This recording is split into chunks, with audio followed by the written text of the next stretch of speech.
While the world's attention has been fixed on Ukraine, the Baltics, and NATO's eastward expansion, one of the most impactful moves happened in silence. Sweden, long known for its neutrality, has just made a $300 billion shift that's quietly redrawing NATO's intelligence map. It's not just about soldiers or submarines. It's about fiber optics, Arctic surveillance, AI war rooms, and a Nordic country that now holds keys to NATO's most sensitive networks. And almost no one's paying attention. Welcome to Geo Capitalist, where we decode global wealth, one power shift at a time. If you care about the strategies reshaping Europe and the silent alliances that matter most, subscribe now and stay ahead of the silence. This time we're diving deep into Sweden's $300 billion deal, a move the EU can't afford to ignore. And yet, no one's talking about it. For over 2 centuries, Sweden stood as a symbol of neutrality in global affairs. While the world fought on battlefields and aligned through alliances, Sweden charted a different course, investing in welfare, innovation, and diplomacy. But 2024 marked the end of that chapter. With Sweden's official accession into NATO, it did more than break a 200-year tradition. It made a $300 billion commitment that reshapes the entire security and technology architecture of Northern Europe. This isn't just about military integration, it's about data sovereignty, fiber optic dominance, Arctic surveillance, and a Scandinavian pivot that puts Sweden at the heart of NATO's digital command. Unlike flashier moves by superpowers, Sweden's entry came with precision planning, joint drills in the Arctic, cyber defense protocols, air defense grid extensions, and most importantly, intelligence sharing. What many don't realize is that Sweden didn't enter NATO as a junior partner. It entered with strategic assets that the alliance lacked. World-class telecom infrastructure via Ericsson, Arctic proximity, and a signals intelligence agency, the FRA, that's already been tapped by both the EU and US before. Now, Stockholm isn't just on NATO maps. It's on NATO cables. And that shift is unlocking a new phase of digital infrastructure spending, from satellite uplinks to fiber corridors beneath the Baltic. The price tag? Roughly $300 billion in combined government, EU, and defense-aligned private investment by 2030. Quietly, Sweden is no longer just a welfare model. It's a keystone of Europe's security grid, and barely anyone's talking about it. Sweden's official NATO membership was largely framed as a security move. But what happened behind closed doors was far more strategic and far more expensive.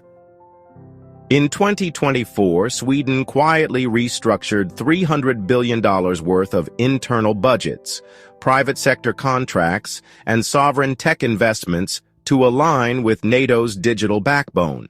This wasn't about tanks or aircraft. It was about signals, cables, encryption protocols, satellite mesh networks, and Arctic radar.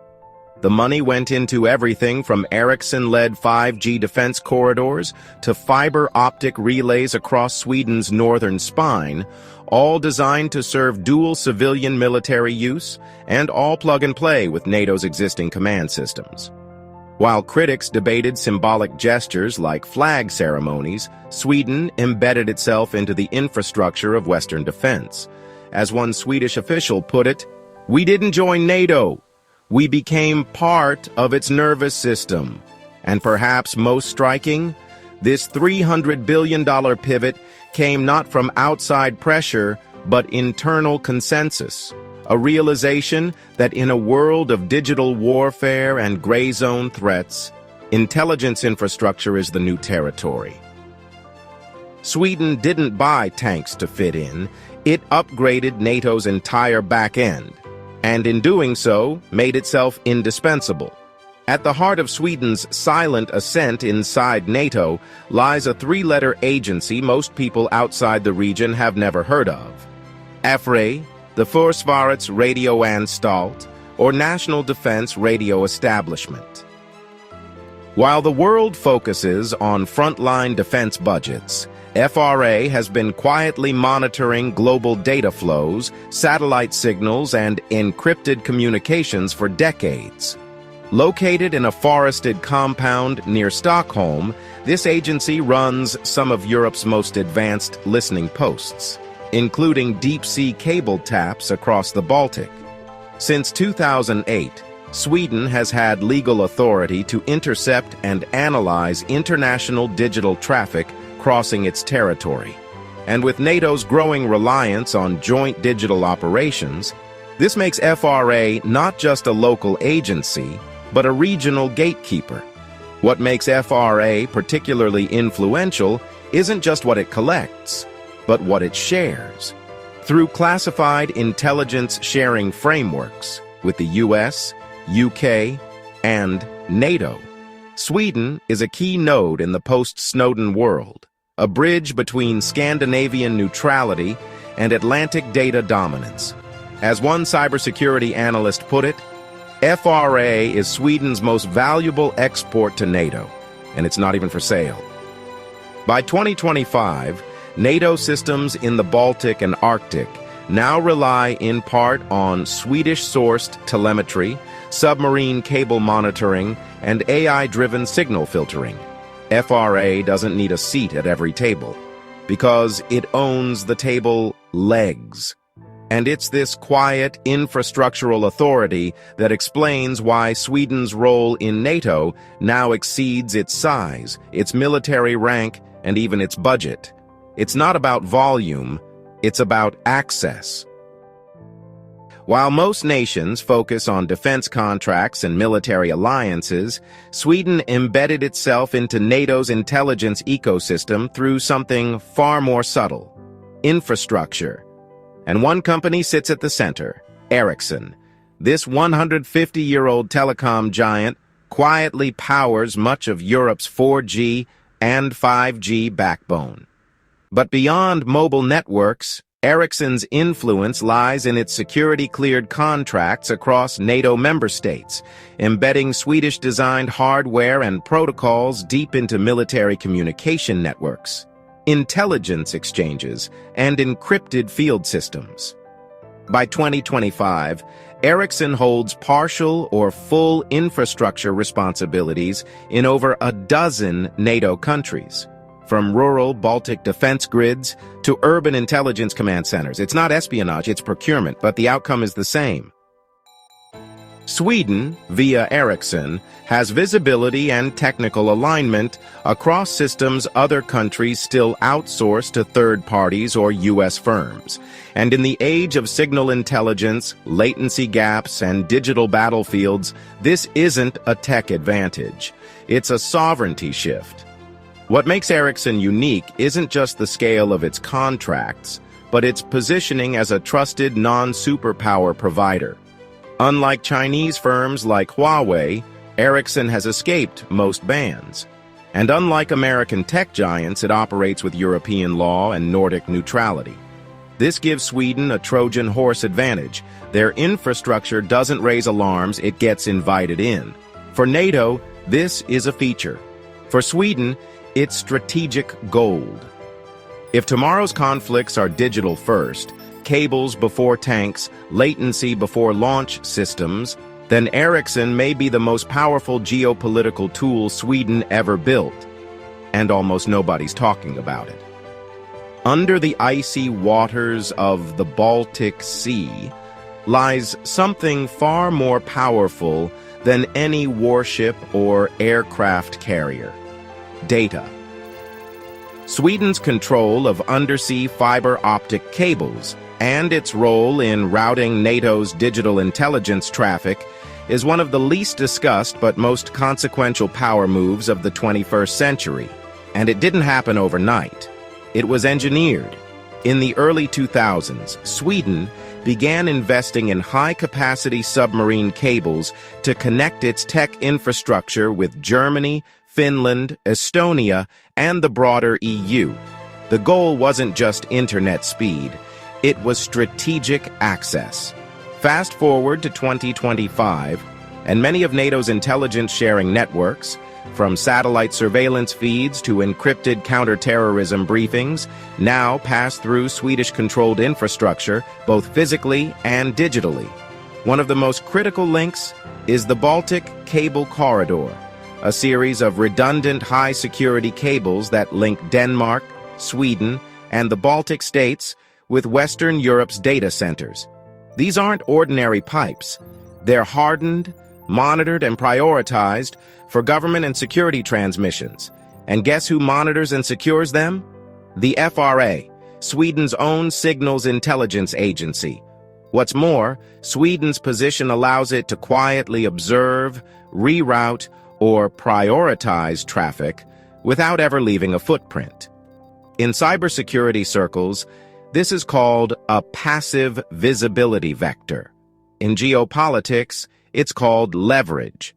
Because if your intelligence traffic depends on one nation's infrastructure, you're not in control. They are. So, while NATO members focus on troop deployments and defense budgets, Sweden quietly sits on the digital bridge they all must cross. It's not about owning firepower, it's about owning the wires. Trust is the currency of intelligence. And in the past decade, no non-NATO country built more of it than Sweden. Long before it officially joined the alliance in 2023, Sweden was already seen by Washington, Brussels, and London as a reliable digital partner, disciplined, quiet, and institutionally stable. But why? And what does that trust now buy them inside NATO? Start with the FRA's reputation. For years, Sweden's Signals Intelligence Agency operated with extreme professionalism, cooperating with the NSA, GCHQ, and Europol, without ever leaking, overreaching, or becoming entangled in domestic scandal. In an era where whistleblowers, spyware controversies, and surveillance overreach have rocked countries like the US, France, and Israel, Sweden remained notably drama-free. That trust was further strengthened by Sweden's neutral stance in most global conflicts. While never passive, Sweden played the long game, offering intelligence sharing without the political baggage. This allowed it to quietly embed its systems and protocols into multinational operations, without being seen as a threat or rival. That neutrality made it the ideal middleman, a digital Switzerland with Scandinavian efficiency. Now, as a full NATO member, Sweden's trusted position means it can shape the protocols, not just follow them. It hosts secure data centers that power NATO's encrypted communications, AI threat detection systems, and cyber response coordination hubs. Swedish engineers are helping write the alliance's post-Ukraine cybersecurity doctrine. And here's the subtle reality. In a digital war, the players, who are most trusted with the data, become more powerful than those with the biggest armies.